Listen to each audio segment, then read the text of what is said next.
It's a bold strategy, Cotton. Let's see if it pays off for him. As you may have noticed, there are some balance issues and some bug issues with Stellaris since the release of Galactic Paragons. The developers are going to go a long way to address that with the upcoming 3.8.3 patch. Today we're going to go through the preliminary patch notes. For that, we're going to go through all of the changes, which include, and I'm sad to say it because I've been working quite a bit on a leader traits tier list. Thankfully, I haven't actually released it and I can now make changes based on these changes, but it also features a host of balance changes to leaders. This is hopefully going to be coming to us early next week, so it's going to be quite a fast turnaround from these patch notes to actually getting our hands on all of these changes. I have, of course, put chapters in this video because, oh boy, there's a lot of stuff to go through in these patch notes. It's big. So make sure you're sat down comfortably, you're standing comfortably, and make sure you're ready for a darn deep dive into Stellaris patch 3.8.3, the leader rebalance.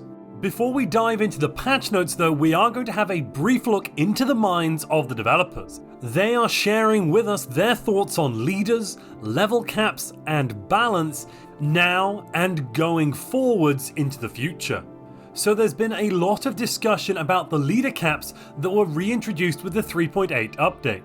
The developers feel that they are a necessary piece of the balance puzzle, as leaders are generally far more powerful than they were before, and the developers explicitly wanted empires to have fewer, more important leaders.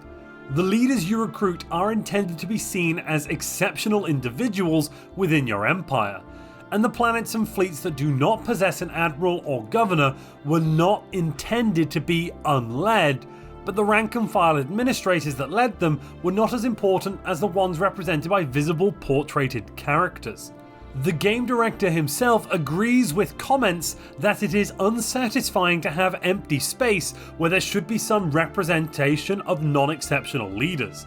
The developers are still exploring solutions to this, whether it would be Envoy-style level 0 leaders, class-specific leader limits, authority-based institutions being present in areas without exceptional leaders, maybe a different system altogether, or a combination of some or all of the above. Not so secretly, the game director is also interested in exploring the idea of upgrading envoys into full leaders at some point in the future, so adjustments will have to be made to the system regardless. Currently, he leans towards a combination of some of the above, but some of the changes he wants to make are bigger than fit into post-release support, which I suspect means those will be changes that we will be getting in other patches thanks to the Custodian initiative. An example of something that's going to be changed in the next patch, and to be honest something I think we should have had straight away from the beginning, is the ability to rename councillor titles. This means that your councillors will be able to have different names. For example, here we have Master of Silly Works, Ominous Floating Head, Head of Knowing Stuff, and Syndication Agency Officer. Being able to actually change these titles will, I believe, add quite a bit more immersion for the role players out there amongst us. Needless to say, the devs also concur that the caps are a bit on the tight side when it comes to leader capacity. As noted in the patch notes we'll get to in a moment, they're making some changes to loosen them a bit, but they feel that they have to tread carefully for balance reasons. They've reduced the rate at which leaders reach -100% XP for being over capacity, and added an XP scaler in Defines for very easy modder access. They are also going to be merging the Leader of Opportunity mechanic they discussed last week into the Eager Leader trait, thus improving Eager. Leaders with this trait will not count against the leader cap for their first few levels, so when they're under level 4, meaning before they get their veteran class. They originally intended the Leader of Opportunity to be used exclusively with event leaders, but the discussions that followed showed that people were looking forward to seeing leaders with the effect in the leader pool, and the devs agreed that it would be interesting to see. And we can see here Eagerness 2 is giving us -50% leader cost, -20% leader upkeep, plus 10% leader experience gain. So far most of that sounds very much like Eager, and then additionally does not use leader capacity while under level 4. Now moving on to something that I think is actually very, very exciting regarding early game exploration. Whilst the developers are happy with the exploration phase of the game being longer than before because we have less leaders, it's a bit slower than they would like. They are going to let military fleets with an assigned admiral explore hyperlanes, which is a massive change. We're going back, ironically, to the way it used to be back earlier in the game, back in the days of patch, I want to say 1.0 through to 1.6, 1.8, something like that. Can't entirely remember, but a long time ago, needless to say. This also has the benefit of resolving an edge case when you're at war and have an enemy system hidden away in a nebula. You'll now be able to actually attack that system without having to bring up a gosh darnable science ship. They won't be able to survey planets or explore wormholes like a crewed science ship, but this should provide more freedom to find hyperlane choke points during your initial steps to the stars. The change which gave admirals increased command limit as they gained levels has also been removed. As many people pointed out, it didn't feel great to have your fleet split on leader death. Now I must say, I think that having the increased levels from higher level admirals was good, because it meant that we could have really strong admirals on very large fleets. They'd get more and more ships because they were very good. Without that, I guess we're going back to the previous system where we had lots of small fleets, but now we won't really have admirals on most of our fleets. And at that point, I'm kind of questioning really whether or not admirals not on the council are going to be worth it whatsoever. I mean, if you're rocking, 2,000 naval capacity, let's say something like that, quite big, you're in the mid to late game definitely, and you're rocking 2,000 naval capacity, but you can only get, let's say, 3 admirals. You've got a couple of scientists, a couple of governors, 1 general for reasons I won't go into, and you've got 3 admirals. Well, that means you'll only have around 600 naval capacity, so about 30% of your overall fleet with an assigned admiral. At that point, it just becomes much better, much more powerful to go for admirals that only have counselor traits and stack them on the council so that their abilities, their bonuses to damage, etc. will affect every single ship in your fleet. Personally, I'm not too happy with this change, to be honest. I almost feel like we should kind of do away with the fleet capacity mechanic entirely these days. I think it's a vestige of previous systems and I don't quite understand what we need it for. Possibly fleet capacity should be tied into naval capacity so that your fleet cap was, say, 1/3 of your overall naval capacity, meaning that you could have 3 admirals and assign them to 3 fleets, and that would be it. And as your naval capacity went up, your fleet capacity for each of these fleets would go up too, so you'd always have the ability to have all of your fleets with admirals. Something like that might be a good idea. Just spitballing here, folks. In the longer term, the developers are considering giving generals more things to do. As some of the community have pointed out, it could be interesting to let a general step in when newly conquered planets need to be pacified, perhaps acting as an interim martial law governor for freshly liberated sectors. Hashtag no promises. The devs are generally happy with how Gestalt nodes have worked out. They have some major advantages over regular empires due to these immortal specialist nodes, and the fact that you get all 5 unlocked at the start, getting you maximum speed on your agendas. Oh my lord, it's broken. But also some differences that become more pronounced as the game goes on.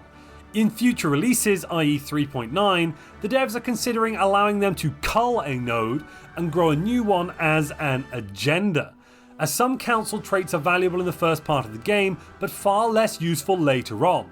We're looking at you, colonist trait, you're going to get culled. A great many leader traits have had a balanced past, as described in the patch notes we're about to go through. As the systems evolve, expect more motion there. The devs expect that they will be making further adjustments and improvements to all of these systems in upcoming Custodian updates. And all I can say is thank goodness I haven't completely finished and released my leader tier list video, because as you might have guessed in these upcoming patch notes, we have quite a few leader balance changes that are coming. So without any further ado, that was the preface there from the developers. Let's dive in and look at what's changing with the next balance patch. Let's start with the improvements. What's the new wood coming to our proverbial ship of Theseus? It's now possible to rename council positions by clicking on council position name in the council view. Massive fan of this. I think it should have been there at release. Added additional event chains to under one rule. I believe these event chains are, for example, when you are a synthetically ascended empire.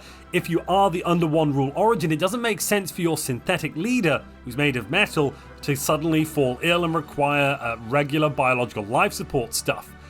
The under one rule now will take into account if the ruler was good or bad towards their citizens. I thought it was doing this already, apparently not.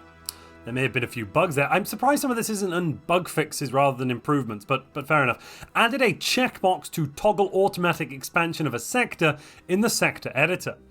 They've made the 3 different terraforming candidate discovered events turn into messages if you've already found one before, because you don't need the event again and again. The pre-sapients that worship the Beholder now will have the psionic trait. And the Beholder's psi inoculation process is now a pair of decisions to toggle it on and off instead of a decision to be enacted for each pop you want to become psionic. The animator of clay has also blessed the corroded one. I believe this is a reference to there's an event chain where you can end up with or a situation, I want to say, or a dig site, something like that. You end up with, I think, as a hive running into the animator of clay. The corroded one, I think, is a reference to the toxic god here, so I'm guessing there's now some cross-play there, which does sound like a cool improvement. Imperial heirs, and I'm really a fan of this one, will now be more likely to adopt the class of the current ruler if you have the Philosopher King Civic. I have hated how Imperial heirs will not actually let me choose their class. To be honest, I don't see why we can't choose the class of our Imperial heir, but being able to push it so that they are the same class as our ruler, and I'm probably going to want to have either an admiral ruler, maybe a scientist, kind of last place governor, definitely not a general, but if we're able to weight it towards that by having Philosopher King, that not only makes Philosopher King cooler, but makes it a little more streamlined for us as players. Honestly, having to run my generals on a single army transport again and again and again into Leviathans just to kill them off doesn't seem reasonable. Imperial heirs will now have their chosen class weighted by civics and traditions that give bonuses to specific leader classes. I think that's good. I also think actually there's a bit of a point to be made here about leaders, and that is that when your initial leader at the start of the game, your ruler, starts out, they start at level 1, and as they level up, they only ever get counselor type leader traits, making them the most powerful ruler you'll ever get throughout the whole game, because later on when you swap over rulers, it's possible that, or highly likely I should say, a lot of your rulers will start the first few levels off and they won't have counselor specific traits. They might have rolled some specific traits that don't work on the council, that would instead work in the rest of your empire, and that actually feels bad. I'd like for Imperial heirs, for example, given they're spending their whole lives being groomed to take the reins of power, they should be heavily weighted to only choosing counselor leader traits, or at least be given counselor leader trait options every roll. Just a personal preference, but let's keep going. They've added the Reorganized Council agenda, which will allow reselection of unlocked council positions without the need to reform the government. That's kind of good, but to be honest, reforming your government is probably much cheaper in terms of unity, so I'm not sure I'll actually ever use Reorganize the Council, because when you do reform your government, all of your additional councillor slots get reset, and you get to pick which roles those slots will be. The Beholder now has a recruit event, and Azarin's recruitment event has a couple more options. I suspected it should have had a recruitment event beforehand. That's a little weird that it didn't. Is that possibly why we didn't see it very often? Interesting. Added a checkbox in the Army tab of the planet view to control if a planet is used via the Sector Army Builder or not.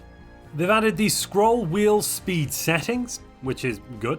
Leaders in the leader pool that start with a negative trait now correctly get one less additional negative trait during their lifespan. That is excellent. So Until now it turns out, and I didn't realize this, but if you picked a leader with a negative trait, you would actually be getting +1 negative trait for that leader throughout the course of their life, which is bad. That's really bad. So this is a better way to have it done. For players without Galactic Paragons, leaders will more often get traits that match if they're assigned as counselors or not. They've increased the age span of new leaders, but weighted it towards the middle. Initial leaders will now also be roughly the same age as your pool leaders. The Edict Fund is now shown in the council view, so you can actually see what numbers you're on. And last but by no means least in improvements, Imperial Empires can now crown a Chosen One to be the Divine Sovereign if the Chosen One is the current ruler or heir. That is an excellent change. Hats off for that one. So going through the improvements so far, what we've actually seen a lot of, it seems to me actually, is kind of things that possibly should have made their way into the initial release of Galactic Paragons. So far, having read through, I've actually read through these patch notes once already, but having read through them once and rereading through them now with you at home, I'm kind of getting the feeling that Galactic Paragons was released a bit early.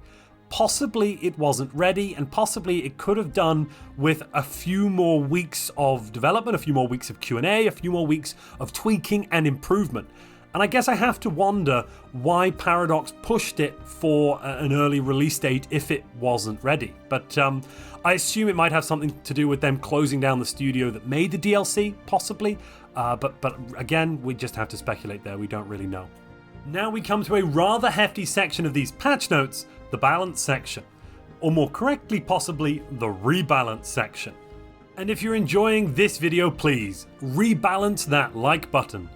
A big sweeping change right out of the gate here. Legendary leaders will no longer count towards your leader capacity. This is a fantastic change because I honestly have been hating when occasionally I might find a legendary leader like Excades and decide, actually, I'm just going to kill him or get rid of him or not resuscitate the Superman because I've actually got my full leader cap. I don't really want to go over it too much. The Eager Leader trait now has an additional effect. As we mentioned before, these leaders will not contribute towards leader capacity until they reach level 4. Assigned some event spawn leaders the Eager 2 trait as well, so some event spawn leaders will get that in there as well. Admirals that command fleets hired from Marauders no longer count towards your leader capacity, which makes a lot of sense. You shouldn't have to pay extra for an admiral that you didn't actually want when it's just commanding a fleet that you've paid for. That doesn't make any sense at all.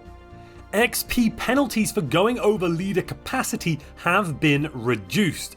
This means going over leader cap will now, as ever, cost you extra unity, but it will have less of an impact on your individual leaders and whether or not they will gain any XP. I think that's a good change. Military fleets led by an admiral can now explore unsurveyed hyperlanes. This does not permit admirals to survey planets, anomalies, or wormholes though. Admirals no longer give fleet command limit based off of their level. I've discussed this one already. I'm sad that this change is actually coming in. I can see why it's happening from a mechanical perspective, but I prefer them to find a workaround for the mechanical issues than taking away our larger fleet sizes that we're starting to get. Researching Galactic Administration now removes the cooldown for government reform, meaning you'll always be able to reform into that third civic whenever you unlock that technology. This was previously only done if you obtained it via statecraft traditions. A whole host of traditions and ascension perks are also getting rebalanced. I must say though, I'm not entirely convinced by all of these balance changes, so let's dive into them. So, the opener for the aptitude traditions now gives +1 trait, and this has been moved from the finisher. This is retroactively applied to leaders that have been hired or are in your leader pool, which is good. I think that's a fantastic change. The Empire Needs You now gives you -25% leader hire cost instead of +1 leader capacity. I think that's a shame. I like having the extra leader capacity from that tradition. I actually think that was one of the main strengths of aptitude, that along with the increase in leader pool size, but hey ho, they've nerfed it. Specialist training now gives +25% leader XP gain, up from the measly 10% I think. Psychological profiling now gives -25% leader upkeep cost in addition to -1 max negative traits. Healthcare program now gives +20 leader lifespan instead of +10. You'll see what they've swapped that with in just a moment.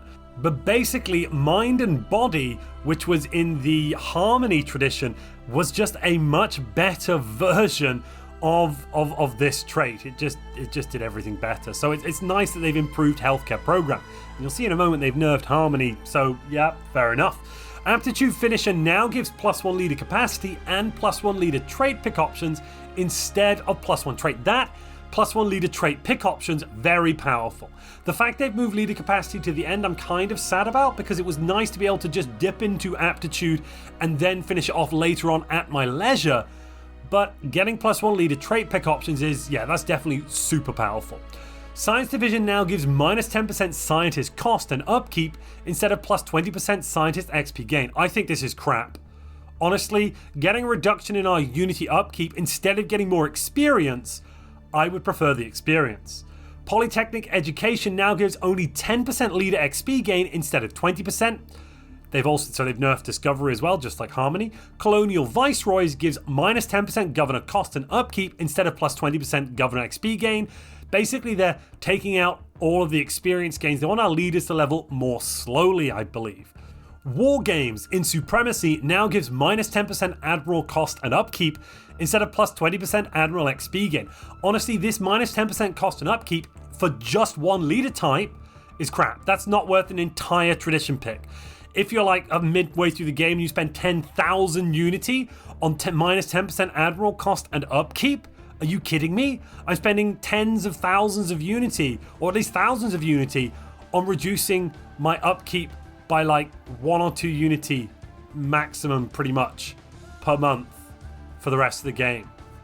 You know, unless the game lasts 10,000 months, that's not really going to be a payoff there. That's just a waste of everyone's life. I really don't see the value in that tradition at all, to be honest. I don't think it's a good one. Mind and Body now gives +10 leader lifespan instead of +20 leader lifespan. Nerf to Harmony. Makes sense that they wanted to improve aptitude and put lots of the leader benefits there and take them away from other places, so I do kind of get that. Now, interestingly, they've also nerfed Statecraft, which, if any tradition was not needing to be slapped about by the nerf stick, it was Statecraft. The finisher effect for this tradition now grants Galactic Administration as a research option, with 25% progress instead of giving the tech for free. That's just diabolical. Why would we... I mean, Statecraft's already not great. Why would you now try to take it early? Because you're not even going to get Galactic Administration. It used to be you could get Galactic Administration at, say, year 20 or something, and then reform your government to have a third civic, which was really quite powerful, quite a good thing to do with Statecraft.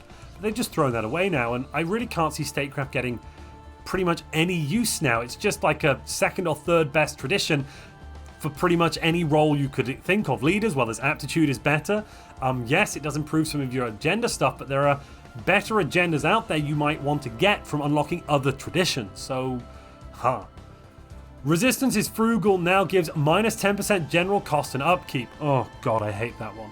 Imperial Prerogative now gives +2 leader capacity in addition to its existing effects. That's, I think, a good thing for that Ascension perk. It's going to possibly make it slightly more useful, slightly more palatable as a choice, though still not making it very powerful in its own right.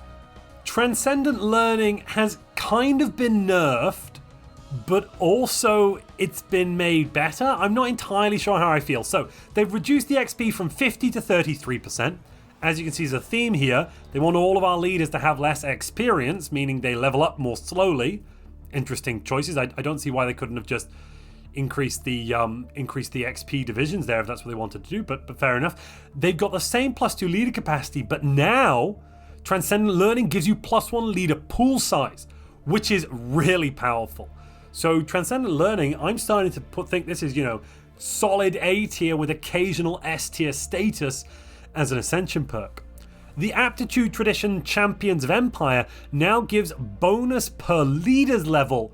This effect is now a flat -2 empire size per governor level and 0.5% experience per scientist level, as well as the normal +2 naval capacity per admiral or general level. This means if we have, let's say, 5 level 10 governors, you're at -100 empire size. Come on, people. Didn't we think that one through? We need to cap this. Oh, all right. Well, let's move on. And now we get to the big list of changes coming to leader traits. I'm so glad I didn't finish my massive tier list video before this came out. Oh my goodness me, that would have been diabolical. Right, let's dive in and have a crack at it. So, Guardian trait maximum effect is now plus 33% defense platform damage and hull points. It's come down, I'm pretty sure. Frontier Spirit maximum effects changed to minus 10% colony ship cost from ridiculously high levels of colony ship cost reduction that were pretty much pointless to this very low level, and plus 50% colonization speed and plus 1 starting pot for colonies. Actually, in my tier list video, I recommended that Frontier Spirit needed some benefit, some additional benefit like plus 1 starting pot for colonies. If you get this early and you maximize it, that could be really, really good early game if you're playing quite a fast game in terms of you're trying to get lots and lots of colonies online very early on. Interesting stuff. Cyborg generals now increase planetary combat width. They're kind of trying to push for cyborgs or the cybernetic ascension to be the war-based ascension, it really does feel like, or possibly the army-based ascension, I'm not sure. They've reduced passive experience gain by 30% for progenitor hive leaders from levels 1 to 6, and by 50% for progenitor hive leaders between 7 and 10. This is fantastic. Progenitor hives were just storming ahead with how much experience they were able to get. Yes, they didn't have destiny traits, yes, they didn't have as many council positions, they couldn't move them around, but having lots of level 10 leaders before everyone else was really, really overwhelmingly powerful. Reducing this is good. I think possibly they could reduce it yet further between levels 4 and 6, maybe 40% and maybe even 50% there, and then maybe 70% at the high level, just to slow them down a bit more. I'm not saying that I don't like Progenitor Hive, I just think they could be hit a bit harder with the nerf stick. Grey Eminence Destiny trait now reduces the effects of Empire Size instead of reducing Empire Size directly. This is a massive nerf to Grey Eminence, because now this doesn't stack with other Empire Size reduction modifiers, because it reduces the effect of that Empire Size. So let's say you're at minus 60% Empire Size. Well, this minus 20%, instead of taking you from 60 to 80, which would be an equivalent of minus 50% Empire Size, from where you were to where you become, now it's minus 20% of the effect. So it's the same as if you weren't reducing your Empire Size at all. It's actually better if you have no Empire Size reductions, and the more Empire Size reductions you put in there, the worse Grey Eminence becomes. That's pretty unpalatable, I must be honest. Imperial rulers now do not lose the Imperial Heir trait, so they don't become worse when they take over the country. That does make sense. However, it's a bit weird that they still get called that. Maybe it should be renamed something else when they finally do become the Emperor. They've lowered the spawn chance for the legendary Paragon KDs by 75%. That's kind of sad. I enjoyed seeing KDs in every one of my run-throughs. Honestly, I think I've seen it in pretty much every run-through. Oh my god. Yeah, I think that was necessary. Very necessary. Autocannons, and everyone take a deep breath here. Autocannons are no longer valued at 3 times their intended military power. This is amazing, thank you. We no longer have glass cannon fleets filled with autocannons that can't actually do any fighting, but apparently are really effective on the galactic community stage. That's gone, thank God. Now criminals are also unhappy when under the oppressive autocracy civic. For some reason they were happy, they shouldn't have been. That's weird, you could use crime to buff your happiness artificially. I love that, but also no, good thing they fixed that. Kai Shah's expanded contact network event will now upgrade her shady contacts trait if she already has it. And it does give intel on other empires if it's already been maxed out. They reduced the minus 20% empire size reduction for Altruion efficiency trait. Altruion, I don't remember, Aturion? I think there's a spelling mistake here. I think that's altruistic, maybe? Honestly, I can't remember. Instead of being minus 10% empire size, it's now minus 10% empire size penalty. So they're trying to get 2 sets of things you can stack up, making it harder to get to the magic minus 100 unless you've just got 5 level 10 governors. You've got 5 level 10 governors, you are at maximum reduction anyway. So there's that, I suppose. It's not great. I'm really getting a sense that they don't want to put reductions and caps here on things like max build cost reduction, empire size, upkeep reduction, that sort of thing. I wish they'd actually cap it at something reasonable, like possibly just capping it at minus 50%. That would stop the most egregious abuses with some of these stacked upkeep reduction modifiers. Or the alternative actually is just get rid of them altogether. Don't actually reduce ship build cost. Instead, increase ship build speed, possibly increase ship experience, make all the ships better, give more weapon damage, and just don't allow you to stack upkeep and ship build cost reduction modifiers. Possibly. Just a thought. Leader traits that have basic resource production produce the market equivalent of 8 energy per month for tier 1 and 24 energy per month for tier... It doesn't say. I assume that's tier 10? Maybe? Maybe it's tier 3? Oh. Well, now they'll scale a bit. They're still not amazing, but that's slightly better. I still think they need to be improved. They're fantastic in the early game. Don't get me wrong. These resource traits early game, absolutely fantastic. However, later on, they really do become completely irrelevant. The Aggressor Admiral subclass now gives plus 7.5% weapons damage. I think that is up from 5%, I want to say. Artillerist now gives 7.5% tracking, again I think up from 5%. The Fortifier trait now scales between minus 5% starbase upgrade cost and minus 5% defense platform cost at tier 1 to minus 10% defense platform cost and minus 10% starbase upgrade cost, additionally with 5% starbase hull points and 5% defense platform hull points at tier 3. So it's kind of a nerf there in terms of cost reduction, but the defense platform cost does scale with ship build cost reduction, so really I don't really think you'll need the Fortifier very often. Armada Logistician trait ship upkeep maximum reduction is now 10%, down from minus 15%, so they've nerfed that. Military Pioneer maximum effects are now from minus 15% ship build cost down to minus 10%.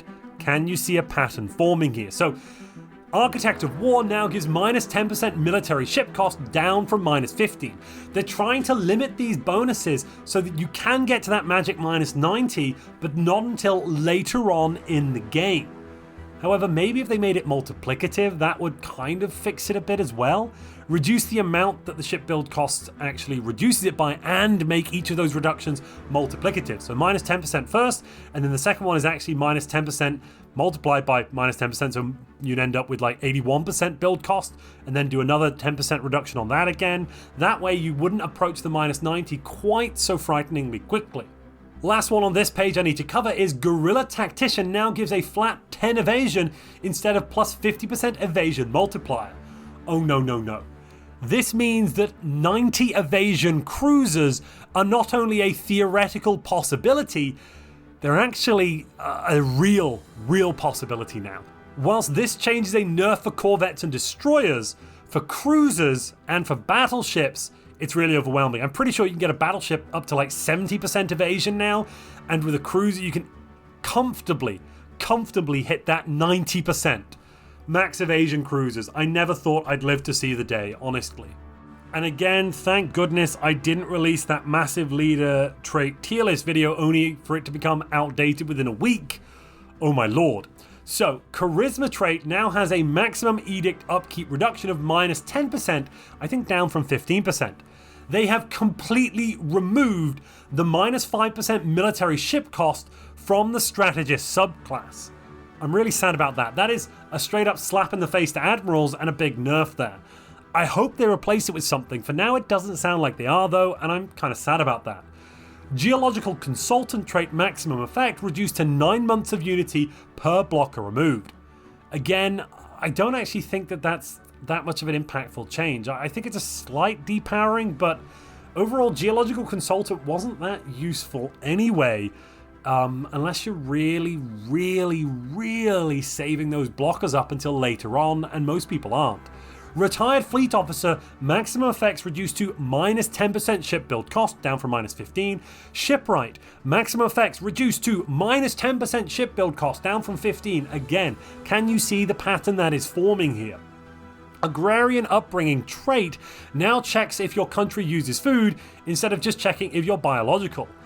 Good, that means less people have to suffer an agrarian upbringing, which is a blessing for all concerned. Frontier Spirit maximum effects reduced to minus 10% colony ship cost and plus 45% colonization speed. I don't think I'd ever take Frontier Spirit, to be honest. No. Architectural Sense maximum effects reduced to minus 10% building and district cost and minus 5% building and district upkeep and plus 25% planetary build speed. That's a bit of a nerf. I don't quite know why they did it, but I think they're trying to reduce these modifiers you can stack, for instance, for buildings. However, with buildings, I don't think that's as powerful as ships, you know? Experimenter trait now gives a maximum of 2 times leader level research points per month, which I think is a straight up nerf. At the point you get that one, you generally have done most of your anomalies or surveying or whatever it is that it pays out on, and thus it actually pays out very rarely. I think if anything, they need to increase that one. The Explorer trait maximum effects have been reduced to minus 10% science ship cost and plus 25% anomaly research speed. Okay, that's a bit of a crap one, to be honest. I don't actually think this is an impact on anything. Expansionist maximum effects reduced to minus 10% outpost alloy cost and influence cost. That's alright, but honestly I again don't think Expansionist is that worthwhile. Great Researcher trait now gives 5 times leader level research points per month. That means that at level 8 you're getting 40 of each, I want to say, and at level 10 you're getting 50 of each for 150, making it equivalent to about 1/6 of a Science Nexus and a level 10 leader, which is good for a single leader, but not overwhelmingly powerful, especially for players that do struggle in the mid to late game to push their science up. I think Great Researcher is a great Destiny trait to pick for them. And also we do have to note that most researchers actually don't have any way of just straight up boosting a research production outside of becoming a scientist that is going to be assisting research on a planet and getting some traits to buff that.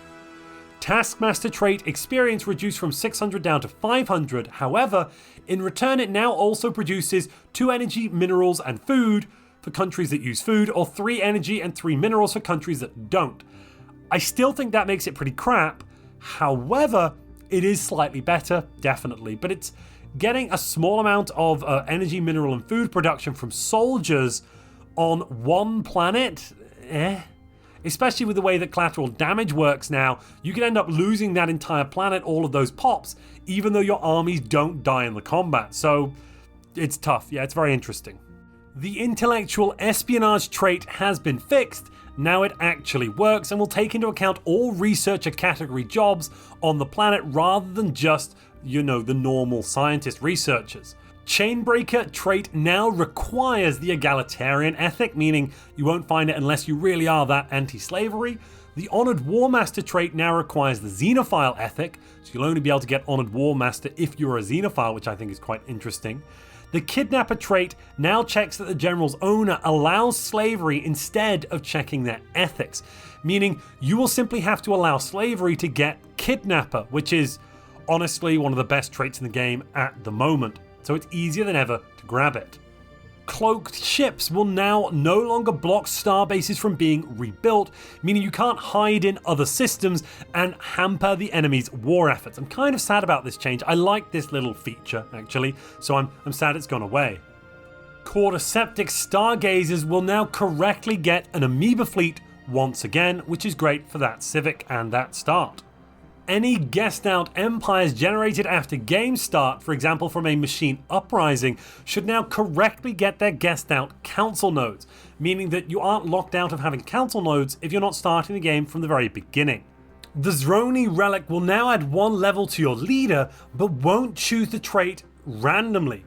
It will be up to the player to choose that trait. This is a good thing, because otherwise the Zroni relic, if it gave you +1 level but auto-picked your trait, it's kind of crap. You want to have that decision process for yourself. Crusader Spirit Empires now get a -80 opinion modifier towards everyone of a different ethic, and +20 to the same ethic empires. This should mean AI empires with Crusader Spirits are doing more crusading, which is thematic, which is fun. I love this being included. They've also fixed the fleet manager issues. So there was an issue currently where if you tried to increase your number of ships in a fleet over your naval capacity, the control and shift clicks would not work. You'd have to increase it manually one by one by one. That's been fixed now, meaning it's back to the old system. We can make, 30 battleship fleets very easily by control, shift, click, and then we'll get maximum number of those battleships in our fleet. Brilliant. Events that give the chosen trait now check that the leader in question is actually psionic, so only psionic leaders can become chosen. That does make a lot of sense, ladies and gentlemen, though I think thematically I'm not massively against it giving out the chosen trait to someone that isn't psionic, as long as they also get psionic when they get the chosen trait. That would be fine if that were the case. The anomaly called the Orb has been fixed to have the right spawn chance modifier, as it could not spawn before. That's why we've not seen it. We've heard about it in the patch notes, but I have not seen it in game. I don't think you have either. Now we should finally get a chance to experience this new anomaly. Something that I'm somewhat sad about, though, is that regular empires no longer have machine or hive mind leaders in their external leader pools and vice versa.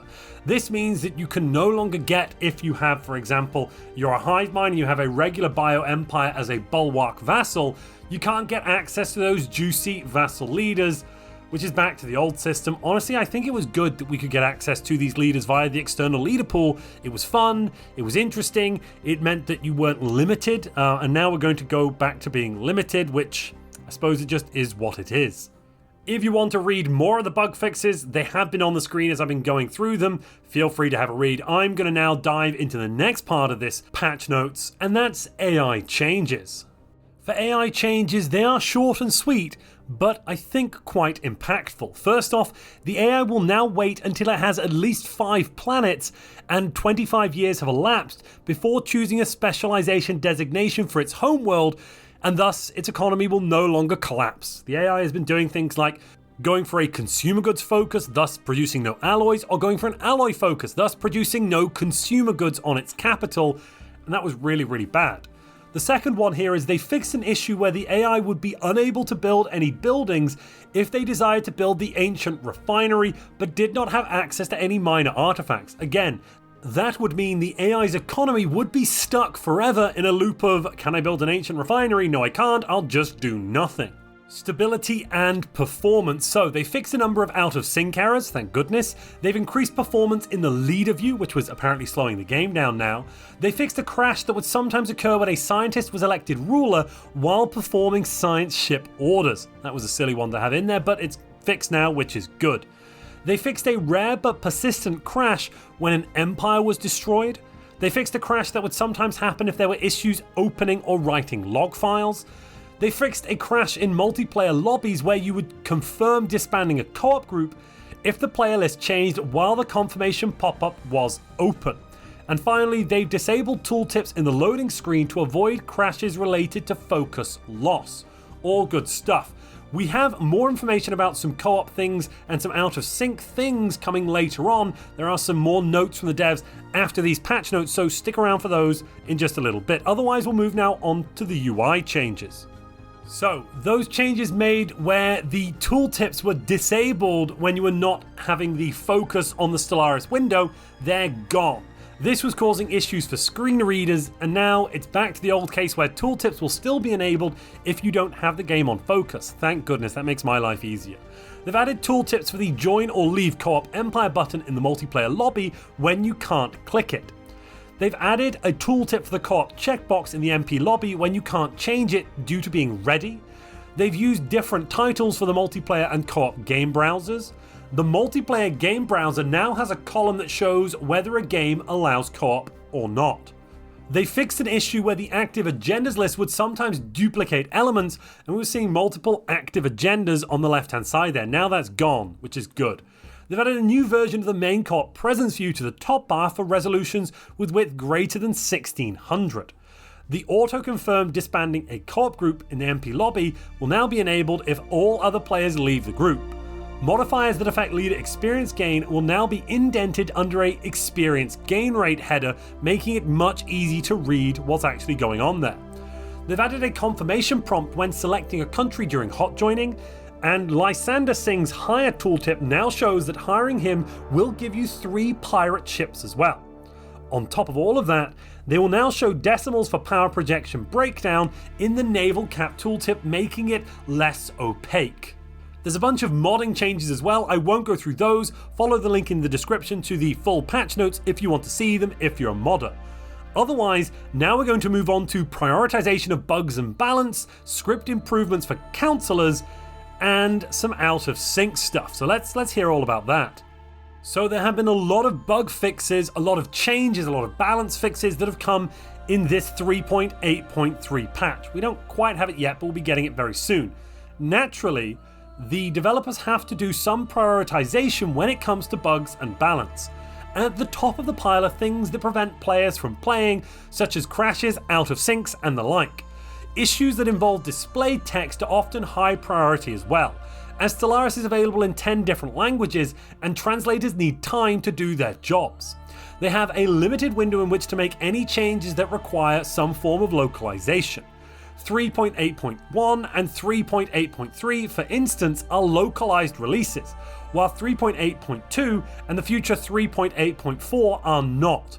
Sometimes the developers plan ahead and slip some emergency localization into a localized release, even if they haven't had a chance to actually address the bug itself, but that's relatively rare.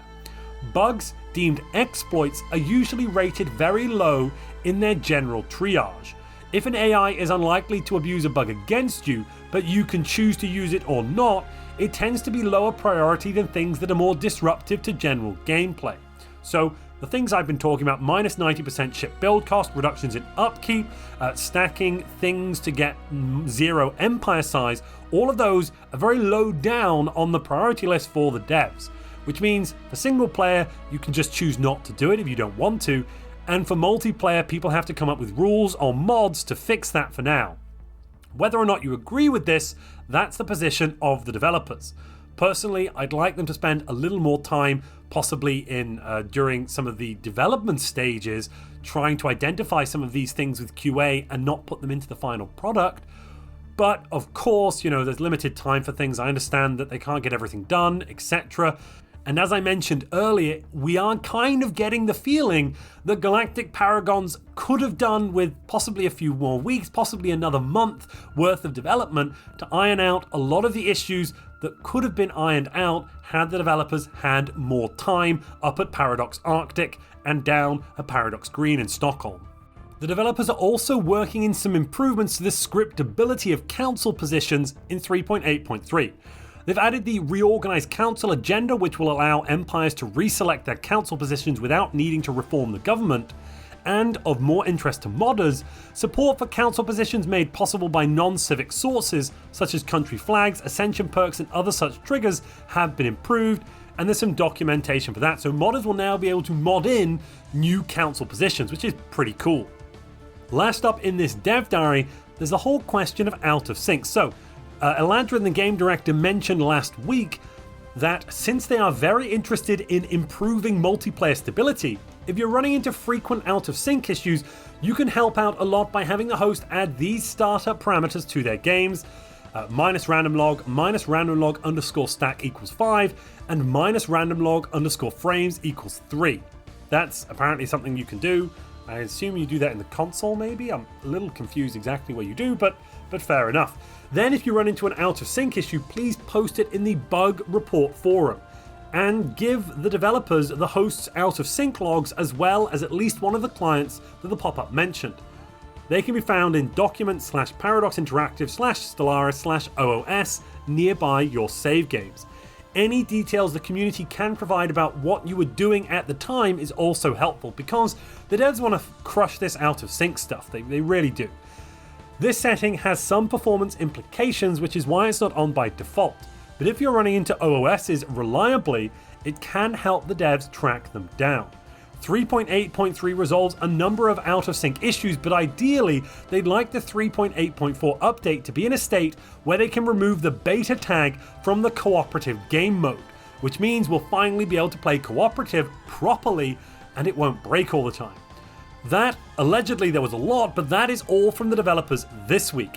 If you enjoyed this video and you'd like to see another video from this channel, probably focused on Stellaris, I'll let the YouTube gods decide which one is best recommended for you, and you can click that on screen now.